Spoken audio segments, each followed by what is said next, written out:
चलिए डिस्कस करते हैं आज के पास्ट ईयर क्वेश्चन। और जो पहला क्वेश्चन है वो आपके लिए वीरा, prove that for a concave mirror the radius of curvature is twice the focal length for small aperture as compare to its radius of curvature. Basically एक मिरर है जिसका अपर्चर बहुत छोटा दिया हुआ है और उस केस में आपको ये बताना है कि जो भी रेडियस ऑफ कर्वेचर होता है ना वो डबल है फोकल लेंथ के कंपैरिजन में।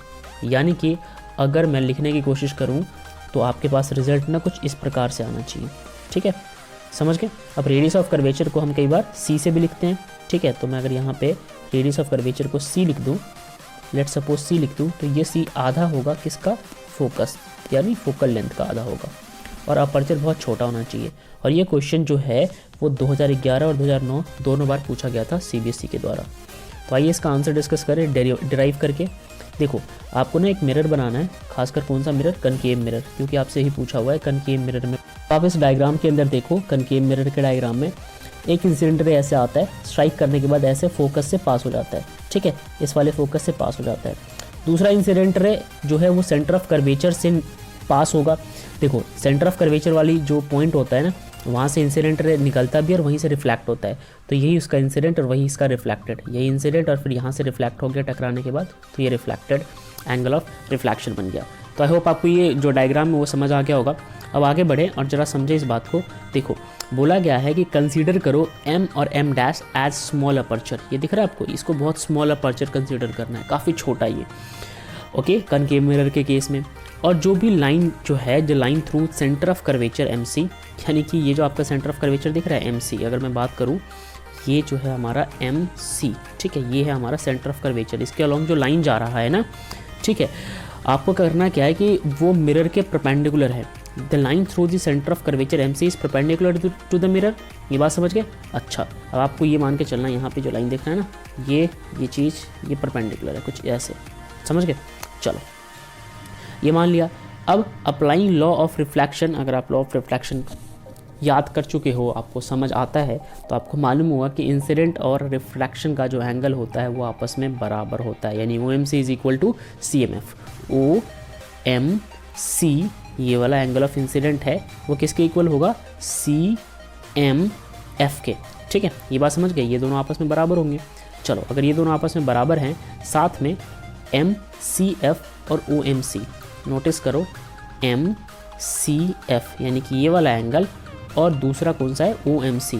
ठीक है, OMC ये भी इक्वल है। यानी कि एक बार ये इंसिडेंट ये रिफ्लेक्शन के इक्वल, और एक बार जो है ये वाले ये आपस में इक्वल। ठीक है, ये दोनों सेम एंगल हो गए। चलो, ये बात समझ आ गई। अब ये एंगल इक्वल क्यों है भैया, ये ऑल्टरनेट एंगल है ना, इसलिए इक्वल है। तो हम क्या करेंगे, यहाँ पे ध्यान से नोटिस करना कि जो हमारा ये OMC है वो CMF के इक्वल था, और अब की बार OMC जो है वो MCF के इक्वल है। तो आप इसको लेफ्ट हैंड साइड मानो, तो इन दोनों को आप कंपेयर कर सकते हो, इस और इस वाली इक्वेशन को। जब कंपेयर करोगे तो CMF किसके इक्वल आ जाएगा, MCF के। देखो, फिर से बता रहा हूँ, इसको और इसको कंपेयर कर लो। ठीक है, और कंपेयर करने के बाद ये वाला और ये वाला एंगल आपस में बराबर आ जाएगा। अब अगर ये एंगल बराबर आ जाते हैं तो आपको पता है angle opposite to equal sides are always equal.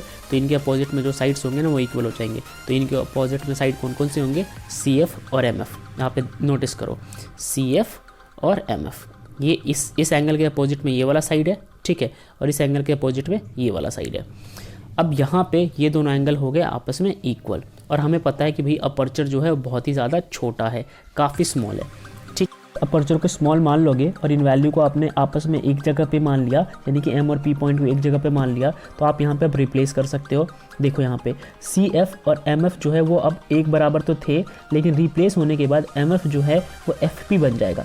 Right, कैसे बन जाएगा, देखो यहाँ पे जो मैं बोल रहा हूँ, MF जो है वो बन गया FP, क्योंकि मैंने क्या बोला, M और P जो है ऑलमोस्ट एक ही जगह पे, अपर्चर छोटा होने की वजह से।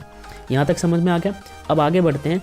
CF तो अपनी पोजीशन पे एज इट इज़ रहेगा, यहाँ पे बन गया FP।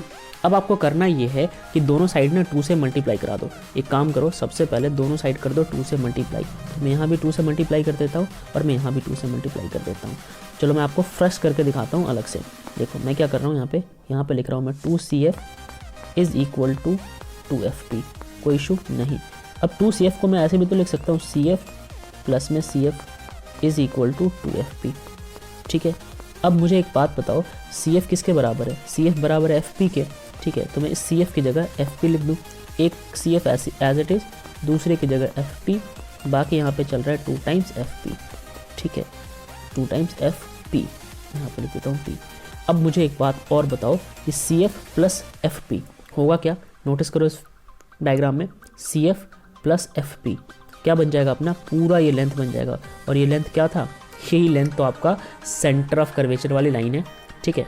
तो C F plus F P जो है आपका बन गया सी पी, ठीक है। तो आप यहाँ पे उठा के लिख लो सी पी इसकी जगह। तो मैं यहाँ पे लिख रहा हूँ सी पी, देखो यहाँ पे मैंने लिख दिया C P, C P is equal to 2 times F P. यहाँ तक समझ गए?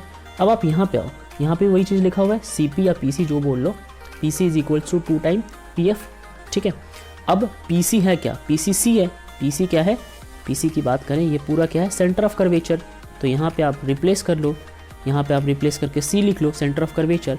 और पी एफ क्या है? फोकस, यानी फोकल लेंथ है, तो यहाँ पे आप एफ लिख लो, पी एफ की जगह क्या लिख लो? एफ लिख लो। अब आप एक काम करो, इस 2 को नीचे भेज दो, तो ये निकल के आ जाएगा c/2। तो ये इस तरीके से आपने प्रूफ कर लिया कि जो भी हमारा फोकस होता है वो सेंटर ऑफ कर्वेचर का आधा होता है। फोकस बार बार रिपीट कर रहा हूँ, बट फोकस नहीं, को फोकल लेंथ है। ये बात आप समझ गए होंगे। आइए बढ़ते हैं अगले क्वेश्चन की ओर। जो नेक्स्ट क्वेश्चन आपसे पूछा हुआ है, यहाँ पे बोला हुआ है कि how does the angle of minimum deviation of a glass prism vary if incident violet light is replaced by red light. यानी कि अगर आप रेड लाइट से वॉयलेट लाइट को रिप्लेस कर देते हो तो एंगल ऑफ मिनिमम डेविएशन जो है वो कैसे वेरी करेगा, ठीक है। तो सबसे पहला इसमें आपको रीजन बताना है, तो देखो वो डिक्रीज़ कर जाएगा। सबसे फर्स्ट जो आंसर निकल के आएगा वो क्या है? कि ये डिक्रीज़ कर जाएगा। कैसे डिक्रीज़ कर जाएगा भाई? ऐसा है कि जब भी हम ऐसे वेवलेंथ का प्रयोग करते हैं जिसके अंदर स्कैटरिंग एबिलिटी कम होती है, तो फिर उसका डिविएशन होना भी घट जाता है। आप सोचो ना, डिविएट कौन होता है? जो ज़्यादा स्कैटर होता है। तो यहाँ पे रेड लाइट आपने रिप्लेस किया, रेड वैसे ही ज़्यादा डिविएट नहीं होता, मतलब ज़्यादा स्कैटर नहीं होता, तो ज़्यादा स्कैटर नहीं होता तो ज़्यादा डिविएट नहीं होगा। तो अब ये हो गया। अब आपको बोला हुआ है कि इसका रीजन बताओ। अगर आप रीजन की बात करोगे तो वही यहाँ पे लिखा हुआ है कि रिफ्रैक्टिव इंडेक्स जो है वो वॉयलेट का ज़्यादा होता है एज़ कम्पेयर टू रेड। तो वॉयलेट लाइट जो है वो ज़्यादा डिविएट होगा, रेड कम डिविएट होगा। इस कारण से रेड जो है वो डिक्रीज़ कर जाता है डिविएशन के केस में। अब डिटेल आंसर की अगर मैं बात करूँ आपसे, तो यही एंगल ऑफ डिविएशन के केस में, एंगल ऑफ मिनिमम डिविएशन के केस में आपसे रिलेशन दिया हुआ है किसका? रिफ्रैक्टिव इंडेक्स का और प्रिज्म एंगल का। तो इस केस में भी आप देख लो कि जिसका रिफ्रैक्टिव इंडेक्स जितना ज़्यादा होता है उसका डेविएशन उतना ही ज़्यादा होता है। तो यहाँ पे यही लिखा हुआ है कि hence the larger the refractive index larger the deviation. और ये n जो है वो आपका रिफ्रैक्टिव इंडेक्स है। अब इसकी वैल्यू जितनी ज़्यादा होगी ना, वो ये आपका जो एंगल ऑफ डेविएशन है उतना ज़्यादा हो जाएगा। तो आप मुझे एक बात बताओ, किस केस में ज़्यादा होता है? वॉयलेट के केस में रिफ्रैक्टिव इंडेक्स जो है वो ज़्यादा होता है, तो वॉयलेट ज़्यादा डेविएट करेगा, hence deviation will be decrease. किसका डेविएशन डिक्रीज कर जाएगा? रेड लाइट का। तो ये हमारा डिटेल आंसर था।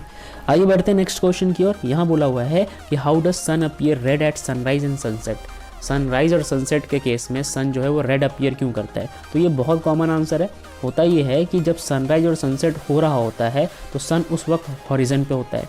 अब सन अगर हॉरिजन पे है, यानी सन की किरणें जो है वो अर्थ तक पहुंचेगी तो काफ़ी समय लग जाएगा। अब सन को बहुत ज़्यादा ट्रैवल करना पड़ता है सन रेज को ट्रैवल करने के लिए। लार्ज डिस्टेंस से वो ट्रैवल करके हमारी आंखों तक आता है। और होता ये है कि इस ट्रैवल के दौरान में जो शॉर्टर वेवलेंथ है ना वो स्कैटर हो जाते हैं। जिसकी वेवलेंथ छोटी छोटी है वो स्कैटर हो जाती है। तो शॉर्टर वेवलेंथ अगर स्कैटर हो गए, यानी कि वॉयलेट के चांसेस बहुत ज़्यादा हो जाते हैं कि वो स्कैटर हो जाएगा। ब्लूइश कलर ये सारे स्कैटर हो जाते हैं। अब अगर ये सब स्कैटर हो गए तो ज़्यादा वेवलेंथ वाली लाइट रे बचेगी। और ज़्यादा वेवलेंथ वाली लाइट रे कौन सी होती है? रेड कलर की या ऑरेंज कलर की। तो जब ये रेड और ऑरेंज जो है वो हमारे तक पहुंचते हैं तो हमें ऐसा लगता है कि उस वक्त सनरेज और सनसेट के टाइम में कि वो रेड कलर का है। इसी कारण से वो अपीयर होता है रेड। आई होप ये बात आपको समझ आ गई होगी। तो ये था आज का हमारा पास्ट ईयर क्वेश्चन डिस्कशन।